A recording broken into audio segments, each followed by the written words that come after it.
salah satu kafe di Semarang terekam CCTV. Dalam aksinya, pelaku yang merupakan pria menyamar menjadi wanita dengan memakai daster. Para petani keluhkan harga jagung di tingkat petani anjlok, padahal harga jagung di pasaran masih tinggi. Peletakan batu pertama pembangunan pabrik pipa terbesar se-Asia Pasifik di KITB dilakukan oleh Presiden Joko Widodo. Selamat malam pemirsa, bersama saya Amanda Soraya, Anda tengah menyaksikan Jateng hari ini. Ya, kita ke berita pertama. Meski harga BBM naik, namun harga jagung di Kendal pada masa panen kali ini justru turun Rp1.000 per kilogram dibandingkan pada masa panen yang lalu. Para petani belum mengetahui pasti apa penyebab turunnya harga jagung pada masa panen kali ini.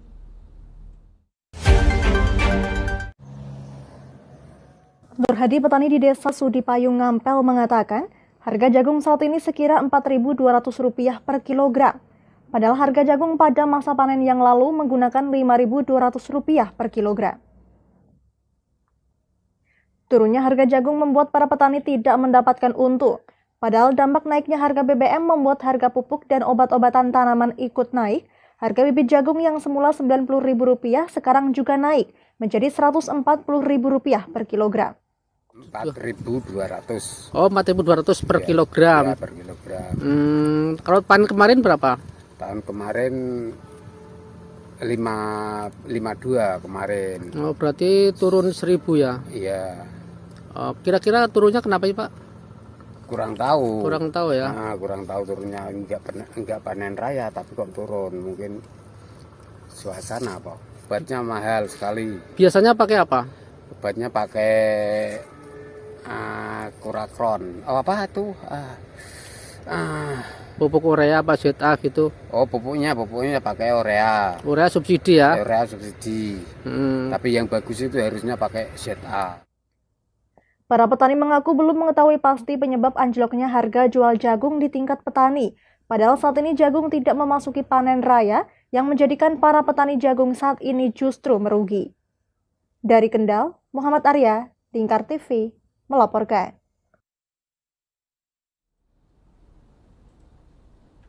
Terdesak kebutuhan untuk membayar hutang, seorang pemuda di Kota Semarang nekat mencuri brankas berisi uang di bekas tempatnya bekerja. Dalam aksinya, pelaku mengenakan daster dan jilbab layaknya seorang perempuan.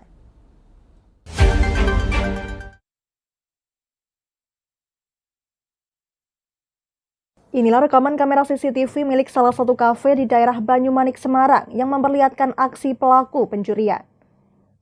Dalam melancarkan aksinya, pelaku yang merupakan seorang laki-laki berpura-pura layaknya seorang wanita dengan mengenakan daster dan jilbab. Mengetahui suasana sepi dan tanpa penjagaan, pelaku kemudian mengambil kursi untuk masuk ke dalam ruangan kafe dan menggasak brankas berisi uang Rp5 juta di meja kasir. Aksi pencurian baru diketahui esok harinya setelah kasir mendapati brankas yang berisi uang telah hilang. Berbekal rekaman CCTV, polisi yang menangani kasus ini berhasil menangkap pelaku bernama Himbawan, 29 tahun, yang merupakan mantan karyawan tempat pencurian. Tanpa kesulitan, pelaku dapat dibekuk di rumahnya beserta barang bukti uang pencurian. Kafe, salah satu kafe di daerah Sumurboto, Banyumanik, Semarang. Ini untuk kerugian berupa uang sejumlah Rp5 juta. Dan kemudian untuk tersangka atas nama IA, mereka ini merupakan mantan karyawan dari kafe di mana TKP itu terjadi. Jadi pada saat Saudara Agung Wijono yang sebagai kasir akan memulai kegiatan bekerja dan kemudian mengecek brankas, ternyata brankas tersebut sudah hilang dan kasir memberitahukan kepada karyawan lain, termasuk pelapor. Awal mula pelapor tidak mengetahui, namun ketika kita lakukan penyelidikan awal dan didapati rekaman CCTV, ini tersangka melakukan aksinya dengan modus yang cukup unik, yaitu menggunakan daster dan jilbab. Pelaku mengaku terpaksa mencuri karena butuh uang untuk membayar hutang. Pelaku nekat mencuri dengan mengenakan daster dan jilbab agar seolah-olah seorang perempuan. Kalau nomor berangkasnya itu sebetulnya kodenya kan nggak tahu. Itu kebukanya waktu saya lempar dari atas itu. Kenapa kamu pakai daster sampai mencuri? Alasannya kenapa? Alasannya? Kalau alasannya karena utang. Pakai daster sama itu idenya itu sebelumnya dadaan Pak. Sebelumnya dari pikiran mau pakai daster itu, cuman karena waktu mau berangkat nyuri itu di jemuran tangga ada itu ada daster itu, akhirnya jadi ide buat mengelabui pakai itu Pak. Nyuri daster juga berarti kamu nih?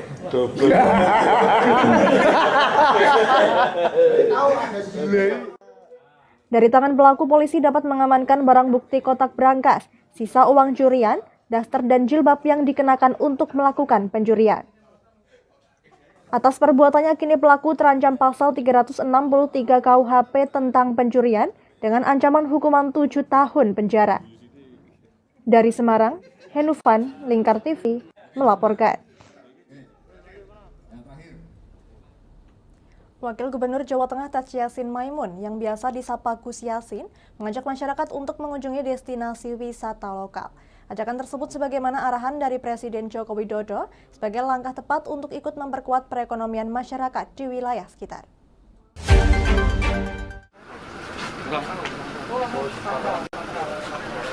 Ajakan itu disampaikan Gus Yassin saat mengadakan kegiatan mancing bersama puluhan jurnalis yang tergabung dalam Wartawan Mancing Mania atau Wamama. Kegiatan itu dilakukan di Gandrung Mancing Grand Maira Koco Kompleks PRPP sekaligus memperingati Hari Kesaktian Pancasila. Wakil Gubernur Jawa Tengah menilai instruksi Presiden terkait kunjungan wisata lokal sudah tepat.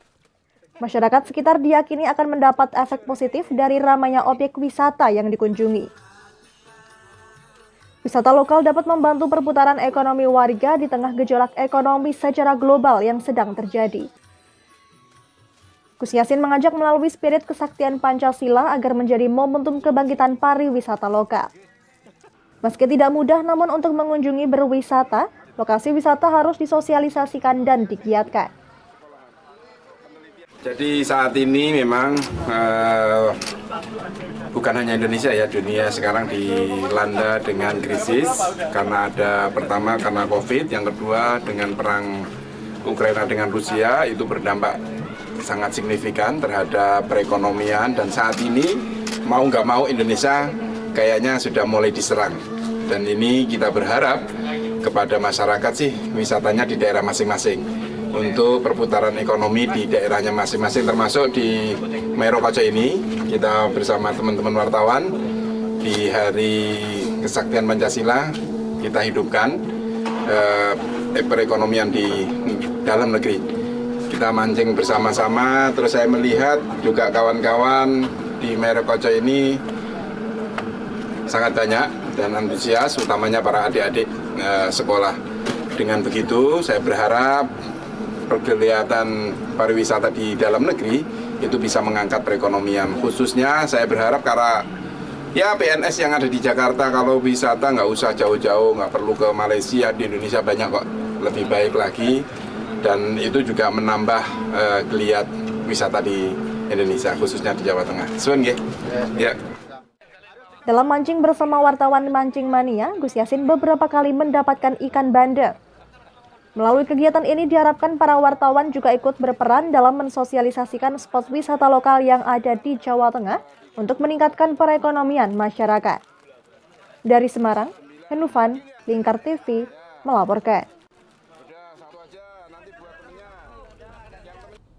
Jangan kemana-mana pemirsa, kami akan kembali usai jeda pariwara. Tetap bersama kami.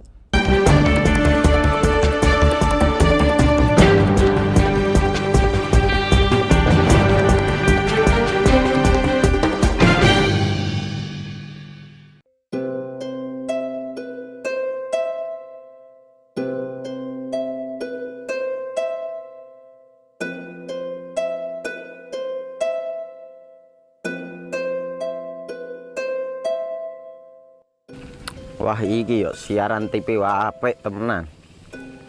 filme cocok karo suasanane.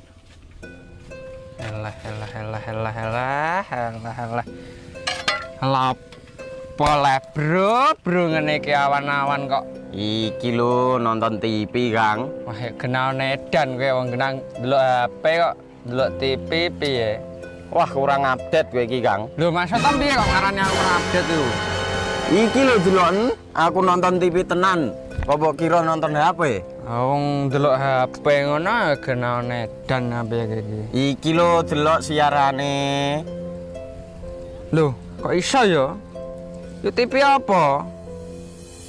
Jenenge Lingkar TV, Kang. Saiki erane TV kok ngene iki.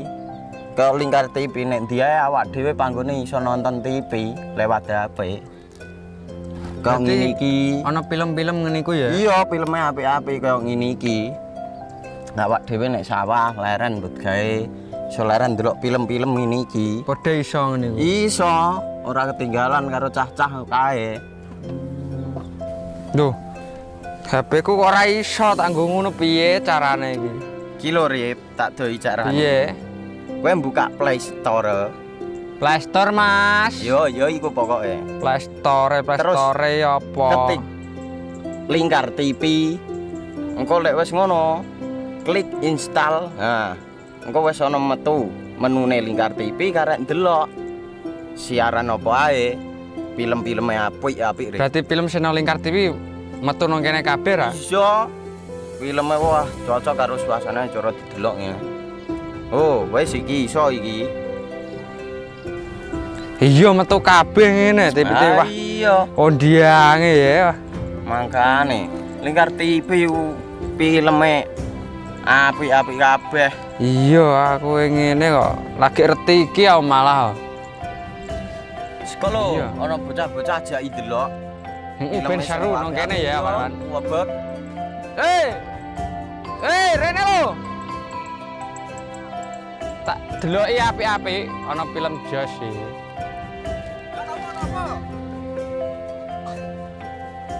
Rene go Rene. Oh iki lho tak deloki film nang Lingkar TV. Solutif dan terpercaya. Tonton siaran Lingkar TV melalui aplikasi Lingkar TV di Play Store. Dengan cara ketik Lingkar TV di pencarian Play Store, kemudian tekan install. Mudah bukan? Nikmati tayangan-tayangan menarik dari Lingkar TV kapanpun dan dimanapun Anda berada. Tinggal tekan menu Lingkar TV di HP Anda dan selamat menonton!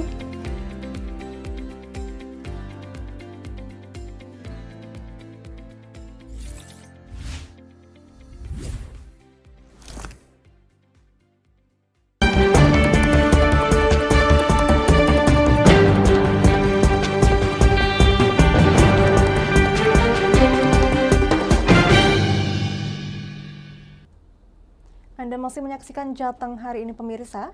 Polres Pati menggelar operasi zebra yang digelar mulai tanggal 3 hingga 16 Oktober mendatang. Dalam operasi zebra ini, Kapolres Pati AKBP Christian Tobing menyoroti tingginya angka kecelakaan di Kabupaten Pati. Operasi zebra kali ini juga akan menerapkan sistem tilang elektronik atau ETLE dan tidak ada penindakan tilang di tempat. Untuk selengkapnya kami telah terhubung dengan Galus Karkinanti yang akan melaporkan terkait operasi zebra dengan sistem ETLE oleh Polres Pati. Baik Amanda dan juga pemirsa, bagi Anda yang akan melakukan perjalanan atau berkendara di wilayah Kabupaten Pati, kami menghimbau kepada Anda untuk selalu menggunakan perlengkapan berkendara dengan lengkap yang sesuai standar yang ada. Hal ini menyusul adanya operasi zebra yang diselenggarakan mulai tanggal 3 Oktober kemarin hingga tanggal 16 Oktober mendatang. Dan Polres Kabupaten Pati dalam hal ini melakukan operasi zebra yang akan memfokuskan pada tilang elektronik yang artinya meniadakan tilang di tempat. Selain itu, Polres Pati juga akan mengedepankan edukasi, sosialisasi, maupun himbauan kepada pengendara yang melintas. Ditemui usai memimpin apel penyelenggaraan operasi zebra di kantor Satlantas Polres Pati, Kapolres Pati AKBP Christian Tobing menyoroti tingginya angka kecelakaan di Kabupaten Pati. Panjangnya jalur Pantura yang ada di wilayah Kabupaten Pati dan ramainya kendaraan yang melintas dinilai menjadi beberapa penyebab tingginya angka kecelakaan.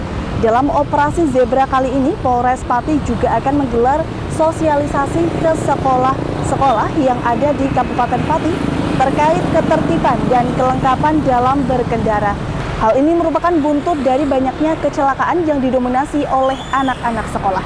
Dan pemirsa, berikut wawancara kami dengan Polres Kabupaten Pati, dengan Kapolres Kabupaten Pati, AKBP Christian Tobing untuk Anda. Pada operasi tadi ini, kita bersama-sama melakukan kegiatan-kegiatan di bidang lalu lintas. Selanjutnya juga penekanan dari pimpinan untuk pelaksanaan kegiatannya dilaksanakan dengan simpatik, yaitu mengedepankan edukasi, kemudian sosialisasi, himbauan kepada masyarakat, utamanya outputnya diharapkan bahwa penurunan angka pelanggaran dan angka kecelakaan lalu lintas. Dan ini kita juga menghimbau kepada seluruh masyarakat Kabupaten Pati untuk betul-betul mentaati utamanya dalam berkendara, yaitu keselamatan lalu lintas. Karena tentu kita sama-sama ketahui bahwa angka kecelakaan di wilayah Kabupaten Pati ini cukup tinggi. Jalur Pantura kita juga cukup panjang. Tentunya perlu ada terapi-terapi maupun ada upaya-upaya yang kita lakukan, TB-TB, SOP, yang nanti kita lakukan bersama dengan stakeholder terkait.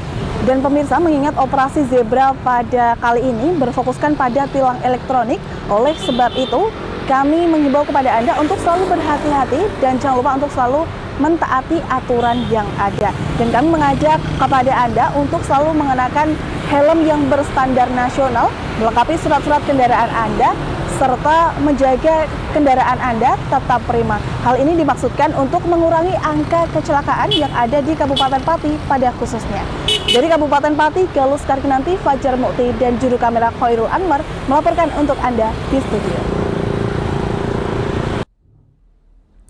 Ya, terima kasih Galus Karkinanti atas laporannya. Kita ke berita selanjutnya pemirsa. Di tengah ancaman resesi perekonomian dunia, Indonesia harus ekstra hati-hati dalam menstabilkan perekonomian nasional dengan pemulihan perekonomian pasca pandemi, serta gencar mendatangkan investor asing. Bersaing ketat dengan Vietnam, pergerakan cepat dari Menteri Investasi BKPM RI berhasil memantapkan Wafin Orbia, perusahaan asing menanamkan modalnya hingga puluhan juta dolar Amerika di KITB.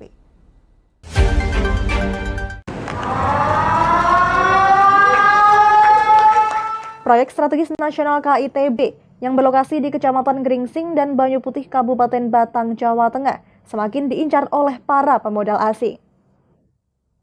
Wafin Orbia, salah satu perusahaan produsen pipa global terbesar di dunia, berinvestasi di KIT Batang, Jawa Tengah. Peletakan batu pertama pembangunan pabrik tersebut dilakukan oleh Presiden Joko Widodo yang didampingi Menteri Investasi Bahlil Lahadalia dan Gubernur Jawa Tengah Ganjar Pranowo. Presiden Joko Widodo saat peletakan batu pertama pembangunan pabrik pipa Wafin Senin 3 Oktober 2022 mengatakan, investasi harus dikejar di tengah krisis finansial yang melanda dunia.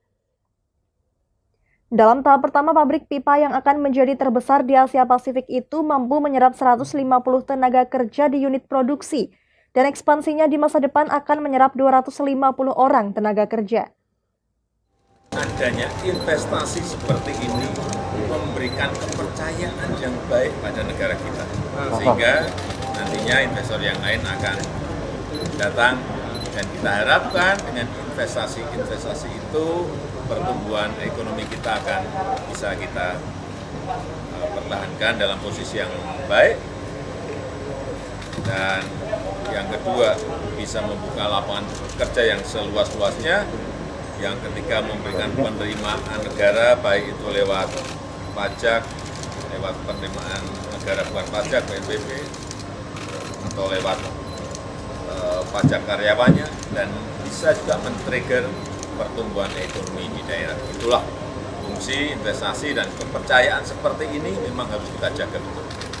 90% dari masyarakat lokal selalu seperti itu. Sementara itu, Presiden of Orbia Building and Infrastructure Wafin Group, Martin Rueff, mengatakan Indonesia menjadi pasar penting Wafin sejak 1974, dan hingga kini pasarnya sudah terserap di 40 negara.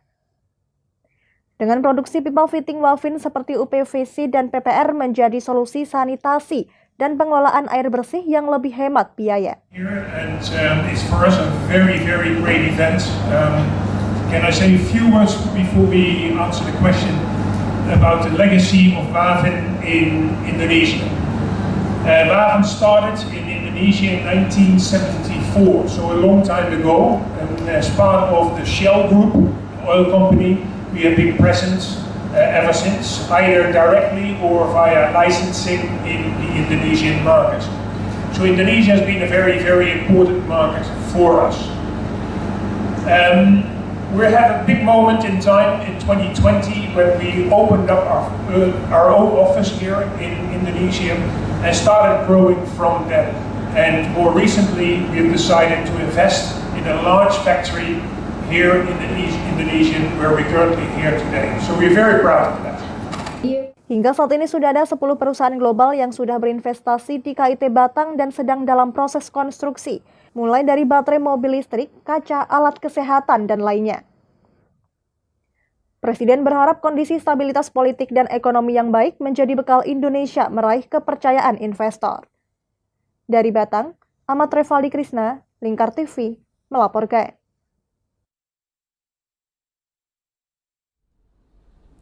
Ketua Umum Partai Demokrat Agus Harimurti Yudhoyono melantik pengurus DPC Partai Demokrat se-Jawa Tengah yang dilaksanakan di Kota Magelang pada Senin kemarin.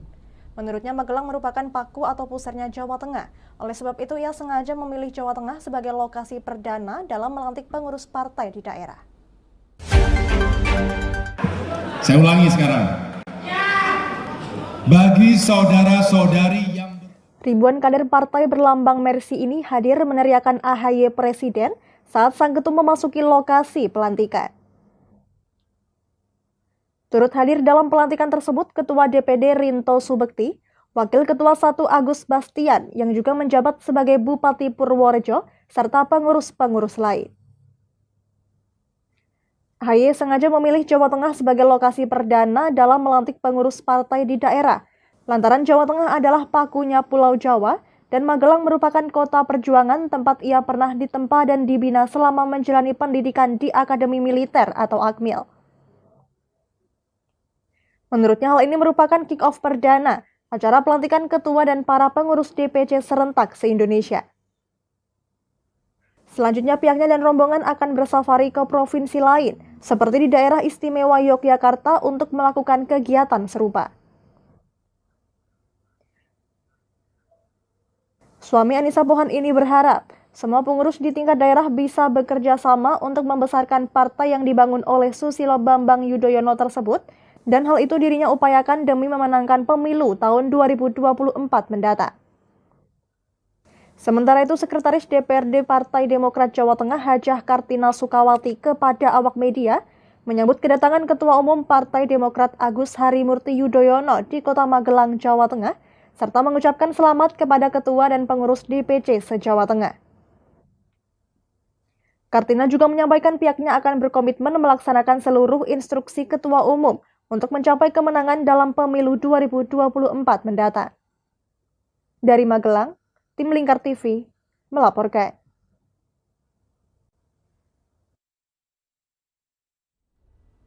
Berita tadi sekaligus mengakhiri kebersamaan kita kali ini. Terus saksikan Jateng hari ini setiap pukul 21 waktu Indonesia Barat hanya di Lingkar TV. Akhirnya saya Amanda Soraya, mewakili seluruh kerabat kerja yang bertugas pamit dari hadapan Anda. Terima kasih dan sampai jumpa.